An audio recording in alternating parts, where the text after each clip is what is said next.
بسم الله الرحمن الرحيم قضب كان كهدلنا waxay tahay walaalayaal maanta oo la xusayo sanad guurihii Canada oo loo yaqaan xagan Canada Day oo ay tahay July 2deeda bisha 7 2deeda waxay meesha ka socday oo dhan iyo qayli iyo maartay ciyaar iyo waxa aniga ay taabtay waxay ahaayeen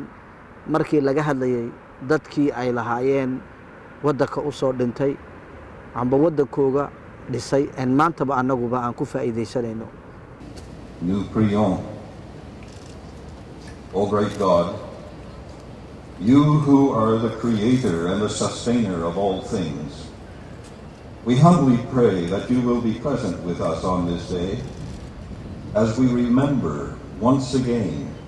those cruel sacrifices which always ensue when man lifts up his sword against his fellow man. We know that you were mercifully present with our forebears 95 years ago on this very day, on the opening day of the Battle of the Somme, and also your near presence permeated the very souls of those Newfoundlanders whose blood spilled out into the anguished soil of Beaumont Canal. Maanta ba anagu aan ku noolahay waxaan xasuustay kolka dalkeeni gaar ahaan dalka Djibouti dadkii u soo dhintay ee la aasay taariikhdoodii la qariyay ana laga sheekeynba kuwii xitaa ugu dambeyn afduubay waagii baska ciyaalka yar afduubay ujeedadoodu ciyaalka yar laaya ma ahayn ujeedadoodu waxay ahayd sida u tusaan ciyaalkayaguba ubadkayaguba saas u afduuban yihiin inta kalena anan maanta xitaa calanka marka la qaatay aan la soo hadal qaadinba marka la soo hadal qaadana tafsiiro yar meesha la dhigto siyaasad lagu wato marka dadkii wadanka u dhintay ee u soo halgamay laga hadlayo ina siyaasad loo isticmaalo ma aha waayo hadii dadkii si daacada oo ay diinteenu nafartay loo xasuusan waayo iskoolada loogu dhigi waayo waa ina iskoolada lagu dhigaa taariikhdooda waa in lagu dhigaa iskoolada waa in lagu dhigaa iskoolada heeseen anagu primairka nidhaano ilaa secondairka amba dhukeenaba saysan ilaa liiseega waa in lagu dhigaa taariikhdeena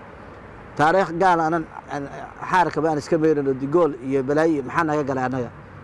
isagu rag buu u yahay kaasi isagu halayo u yahay anaga nooma waa inaad hebel anu maanta ma oran karayo aad ba u badan yihiin nin walba uu garanayaa ilaa aan kaga soo bilowno maalintii gaalku uu yimid dalkeeni dadkii la dagaalamay waa inay taariikhiyaashu ay baaraan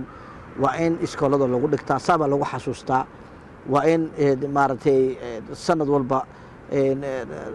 la tusaa dadkii waayo hadii kale waxa imanaysa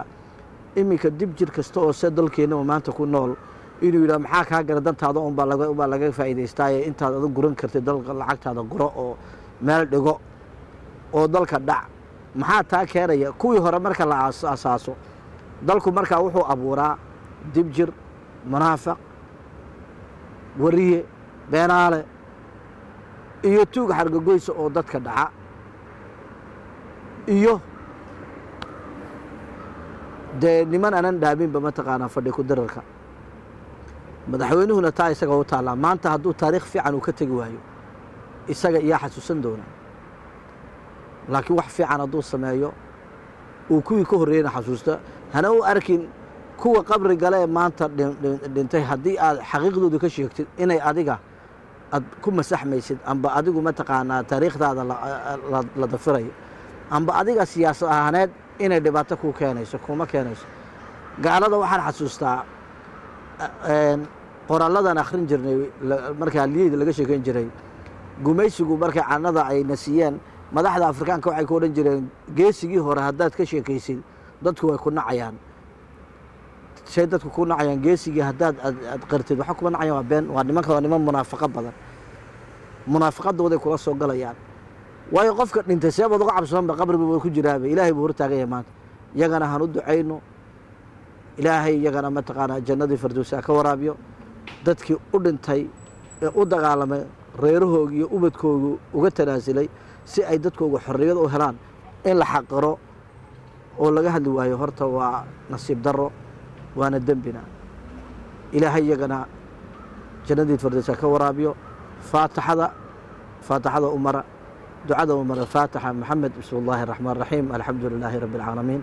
الرحمن الرحيم مالك يوم الدين إياك نعبد وإياك نستعين اهدنا الصراط المستقيم صراط الذين أنعمت عليهم غير المغضوب عليهم ولا الضالين آمين والسلام عليكم ورحمة الله وبركاته.